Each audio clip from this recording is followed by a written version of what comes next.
Olá, tudo bem? A partir de agora começa mais um Universiência, um programa feito por meio da parceria entre TVs e instituições públicas de ensino superior nordestinas. Aqui a gente mostra a importância das produções científicas e como as pesquisas têm transformado a realidade de muita gente. Veja agora o que vamos conhecer hoje. Na Universidade Federal do Ceará, a malha de ciclovias de Fortaleza é analisada sob uma perspectiva socioeconômica. Pesquisadores da Universidade Estadual do Sudoeste da Bahia conseguiram potencializar a ação de detergentes usando enzimas produzidas por fungos, a partir da casca da jaca. A união entre a comunidade e professores da Universidade Federal da Paraíba fez com que uma nova espécie de peixe fosse encontrada e registrada. E ainda, pesquisadores da Universidade Federal do Rio Grande do Norte e da Universidade Federal Rural do Semiárido desenvolveram um antisséptico natural produzido à base de eucalipto, que previne inflamações nas tetas de vacas leiteiras.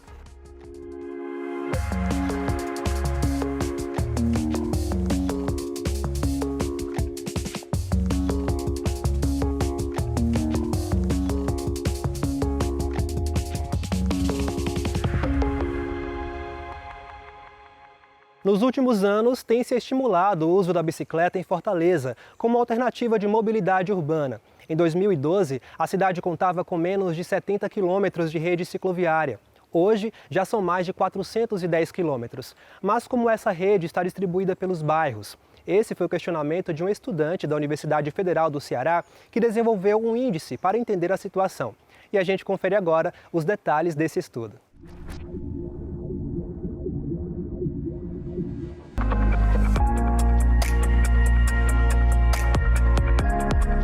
Essa pesquisa foi fruto de um TCC do Marcos, que a gente se debruçou sobre o direito à cidade. A gente tentou trazer uma análise da efetividade do direito à cidade em Fortaleza sobre a ótica das assimetrias na mobilidade urbana, analisando a disposição da infraestrutura cicloviária. A gente vê que Fortaleza tem se destacado na implantação de algumas iniciativas consideradas inovadoras na área de mobilidade urbana, e tem até uma malha cicloviária extensa. Fortaleza teve um destaque, porque afinal nós somos uma das cidades mais adequadas para a implantação de bicicleta. Somos uma cidade que é plana, que a temperatura é regular, né? Não tem picos de 45 graus que tornam impossível andar de bicicleta. É muito agradável andar de bicicleta em Fortaleza. A gente tentou pesquisar qual o padrão de distribuição dessa infraestrutura, qual o perfil desses bairros que estão sendo mais atendidos, né? Será que esses recursos que estão sendo destinados, né, eles estão chegando a quem realmente precisa? Para a gente chegar até esses resultados, nós coletamos dados primários junto aos órgãos da prefeitura, do governo, e aí a gente pegou a malha total cicloviária e viária da cidade. E aí, utilizando programas de geoprocessamento, a gente conseguiu identificar a quilometragem dessas vias por bairro, porque essa informação ela não está disponível. Então, a gente achou essa medição, essa métrica, e aí nós, através de um índice que foi criado pelo trabalho, aí leva em consideração o tamanho do bairro, a malha, quilometragem viária, a existência ou não de alguns vazios territoriais. A gente chegou a uma métrica, que é o índice IRC, que ele varia entre 0 e 1. E aí, quanto mais perto de 1, melhor é a abundância dessa infraestrutura naquele bairro, e quanto mais perto de 0, pior é em termos de infraestrutura naquela região. A gente também fez uma análise das estações do bicicletar, e aí a gente viu a disposição delas pela cidade por quilômetros quadrados e por habitantes. É um indicador que é fantástico, porque ele pode ser replicado pela política pública, né? Um indicador de mobilidade de Fortaleza, né? Por bairro, por área, por área de ciclofaixa construída. A gente concluiu basicamente que Fortaleza tem uma malha extensa, porém ela é muito desigual. Os bairros mais ricos, centralmente localizados ou com algum perfil turístico, basicamente ali a zona leste da cidade, tende a concentrar essa infraestrutura.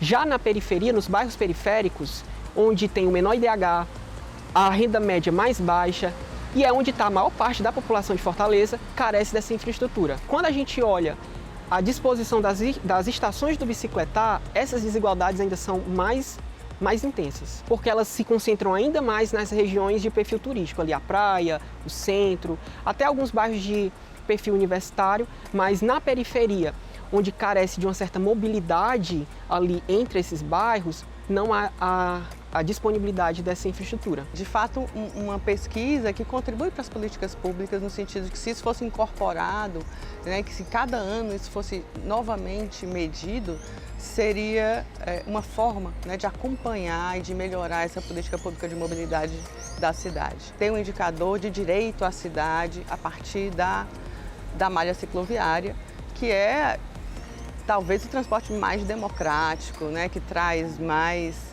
essa perspectiva de uso da cidade, como ela deveria ser, uma cidade para todos, né, uma cidade mais segura, uma cidade mais não construída para o carro, mas para as pessoas, né? Veja daqui a pouco como uma fruta tão popular como a jaca tem ajudado a potencializar detergentes para o uso doméstico. O intervalo é rápido, não saia daí.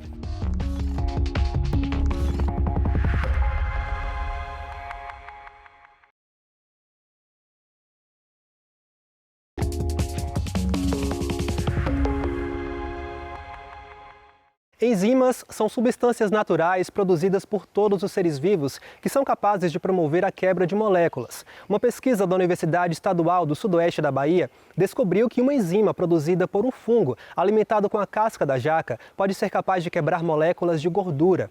Essas enzimas foram adicionadas a detergentes produzidos pela indústria e os resultados foram surpreendentes. Vamos conferir.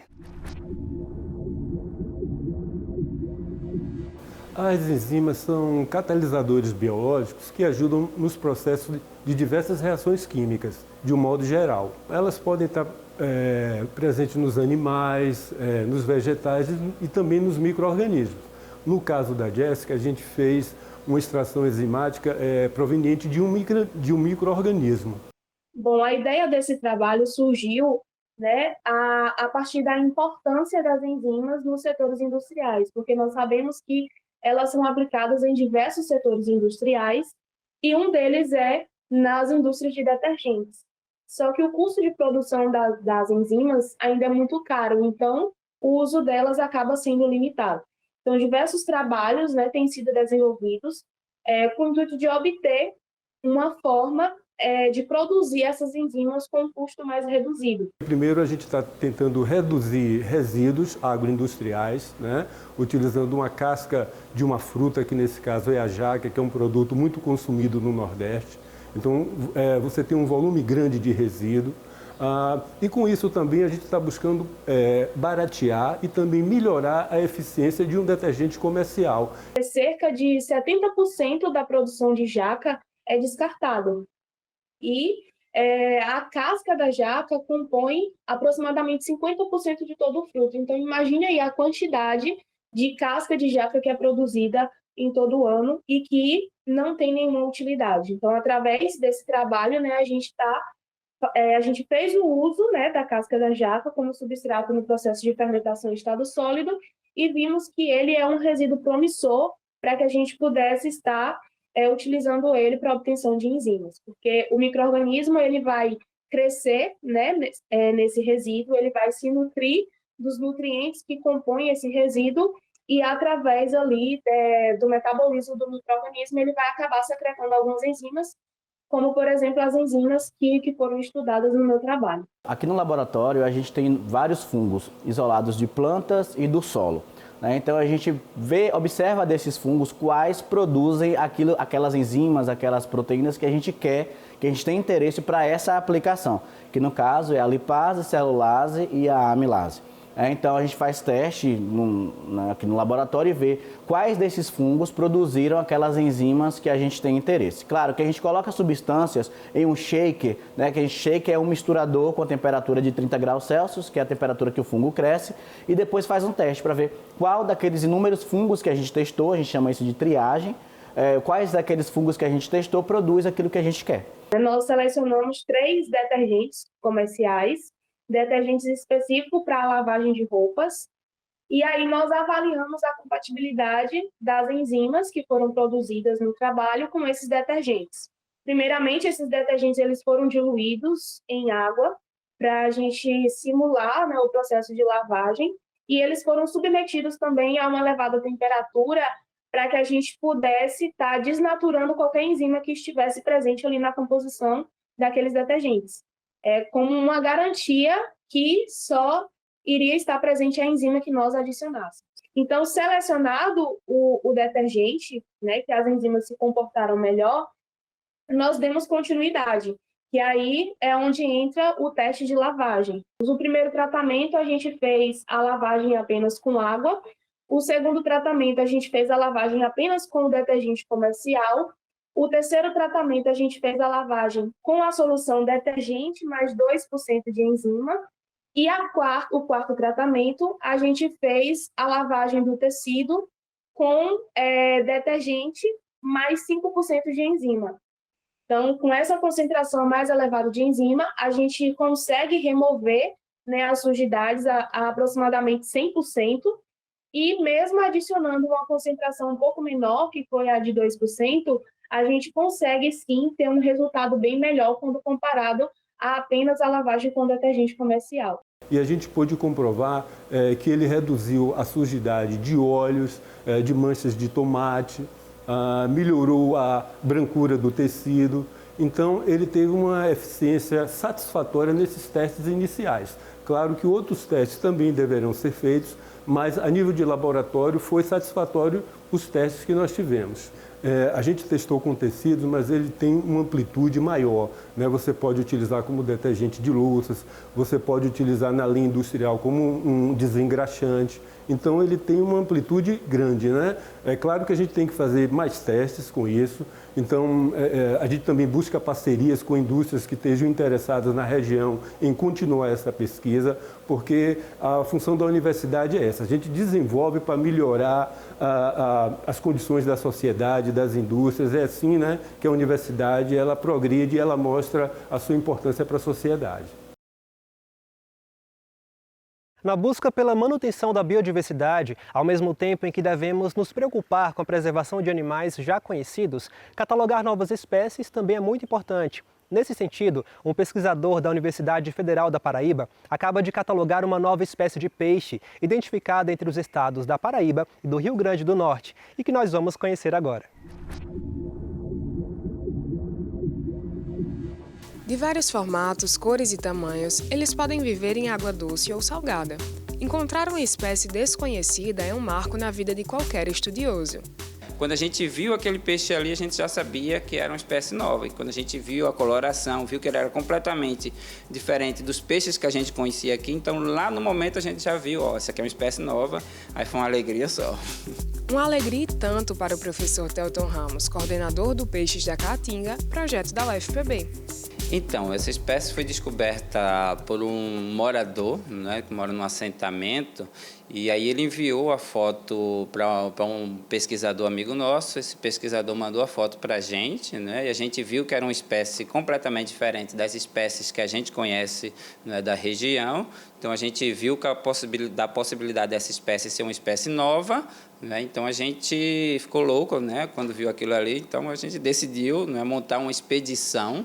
Né? A gente não tinha recursos no momento e terminamos fazendo uma vaquinha lá no Peixes da Caatinga. O pessoal contribuiu. E ali estava a descoberta de um peixe sazonal, que vive conforme a chuva em poças ou pequenas lagoas. O pesquisador aponta hipóteses sobre essa origem. A maioria dos peixes são encontrados em rios, né? Então você sabe da conexão do rio com o outro. No caso desse grupo de peixes é um pouco diferente. E os parentes próximos desse peixe, né, estão em Tocantins, na bacia do rio Tocantins, na bacia do São Francisco e no Ceará. Né? Então tem uma certa distância e aí a gente está tentando entender através da biogeografia ou através da ecologia como é que esse peixe surgiu ali. Mas não basta conhecer a nova espécie, é preciso fazer o registro científico. A gente traz alguns exemplares para cá, para a universidade, certo? E aí a gente vai medir, vai fazer as contagens, né? Vai fazer a caracterização dos exemplares, da espécie, certo? Para descrever uma espécie, a gente vai ter que provar, né, como essa espécie, quais são as características características dessa espécie que difere das outras espécies, certo? Então a gente tem que mostrar, né, quais são as diferenças, tipo o jogo dos 7 erros, sabe? A gente pega esse peixe aqui e vai dizer, ele é diferente desse, né? E aí a gente mostra essas características e aí isso a gente vai publicar numa revista científica, né? É tipo um batismo, né?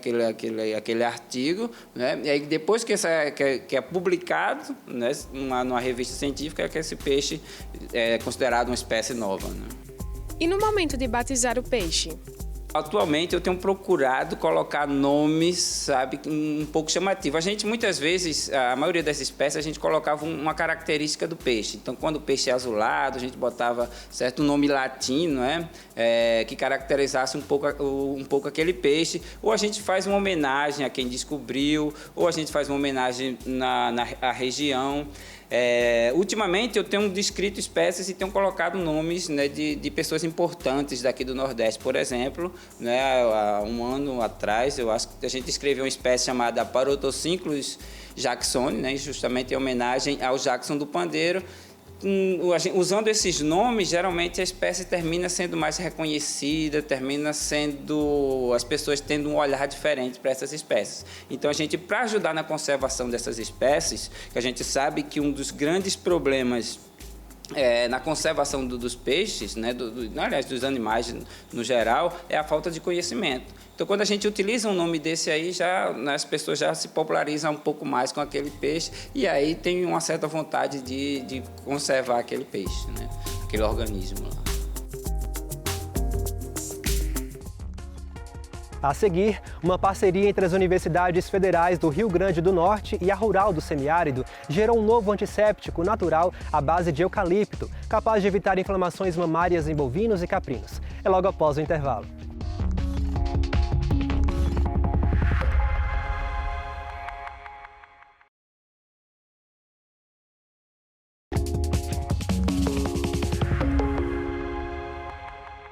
A prevenção de doenças causadas por fungos e bactérias em bovinos e caprinos é de extrema importância para a produção leiteira. Foi com esse intuito que as universidades federais do Rio Grande do Norte e a Rural do Semiárido desenvolveram um antisséptico natural para evitar inflamações mamárias. O produto, além de ser mais barato, evita o adoecimento dos animais. O invento já gerou artigos científicos em revistas internacionais de grande alcance. Um líquido meio amarelado de cheiro forte que lembra algo defumado. À primeira vista, essas são as principais características do extrato pirolenhoso à base de eucalipto. Essa substância de nome estranho foi desenvolvida por pesquisadores da Universidade Federal do Rio Grande do Norte, a UFRN, e chegou à Universidade Federal Rural do Semiárido para ser experimentada em animais, a princípio em bovinos e caprinos. Um trabalho como esse a gente não pode fazer sozinho, então nós já temos 2 dissertações de mestrado envolvidas com extrato pirolenhoso, 6 iniciações científicas, além dos técnicos e dos docentes. Então nós temos aí uma equipe de 10 pessoas. Na UFES, o extrato foi testado como um antisséptico para os tetos das vacas no pós-dipping, ou seja, após a ordenha. Segundo os pesquisadores, depois da retirada do leite, os tetos dos animais ficam expostos a bactérias, que podem causar doenças como a mastite, que é uma inflamação na parte mamária dos bichos. Nas fazendas, é comum o uso do iodo para prevenir o problema, mas os pesquisadores agora comprovam que o extrato pirolenhoso é um aliado bem mais eficiente e mais barato para evitar essas infecções no rebanho. A substância, na verdade, ela teve um teste preliminar em laboratório, in vitro, contra as bactérias. Nós observamos uma concentração adequada que a gente utiliza em vivo, ou seja, nos animais, em cabras e em matrizes bovinas. E nós observamos que existe sim uma redução da quantidade de bactérias presentes na superfície do teto e promove, consequentemente, uma prevenção dessa doença. Além de usar os extratos pirolenhosos em caprinos e bovinos, os pesquisadores aqui da UFESA também estão usando a substância nos procedimentos cirúrgicos de gatos. Isso para garantir uma asepsia e uma melhor cicatrização. Nos felinos, a substância usada é a partir da jurema preta, que é uma árvore bem comum de se encontrar aqui na região do semiárido. E os resultados já são bem promissores. com análises sendo publicadas em revistas de alto impacto. A gente testou primeiramente os gatos, por ser uma espécie bastante sensível. Nós temos grandes dificuldades de utilização de drogas em gatos.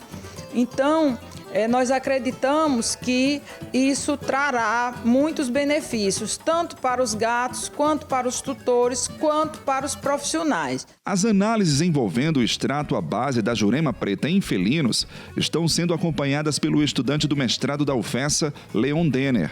No laboratório de microbiologia veterinária, ele verifica a substância no controle de bactérias. De 4.500 colônias, a gente foi reduzindo aí para 740 unidades formadoras de colônia, né?